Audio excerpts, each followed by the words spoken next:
إن الذين تولوا منكم يوم التقى الجمعان إنما استزلهم الشيطان ببعض ما كسبوا وَلَقَدْ عَفَا اللَّهُ عَنْهُمْ إِنَّ اللَّهَ غَفُورٌ حَلِيمٌ۔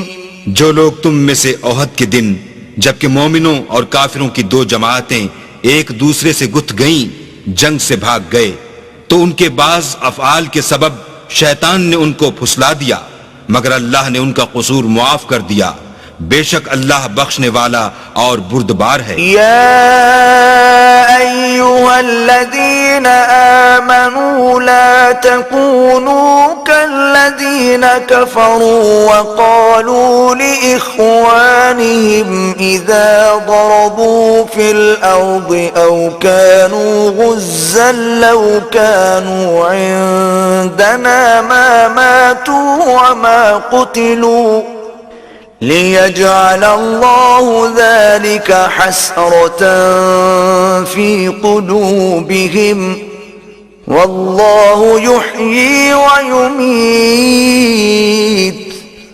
والله بما تعملون بصير۔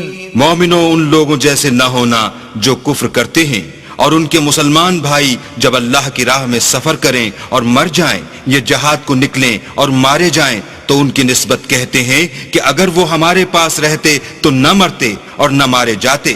ان باتوں سے مقصود یہ ہے کہ اللہ ان لوگوں کے دلوں میں افسوس پیدا کر دے، اور زندگی اور موت تو اللہ ہی دیتا ہے، اور اللہ تمہارے سب کاموں کو دیکھ رہا ہے۔ وَلَئِن قُتِلْتُمْ فِي سَبِيلِ اللَّهِ أَوْ مُتُّمْ لَمَغْفِرَةٌ مِّنَ اللَّهِ وَرَحْمَةٌ خَيْرٌ مِّمَّا يَجْمَعُونَ۔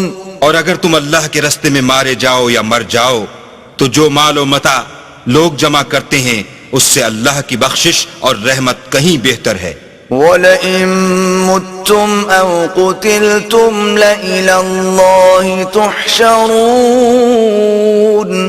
اور اگر تم مر جاؤ یا مارے جاؤ اللہ کے حضور میں ضرور اکٹھے کیے جاؤ گے۔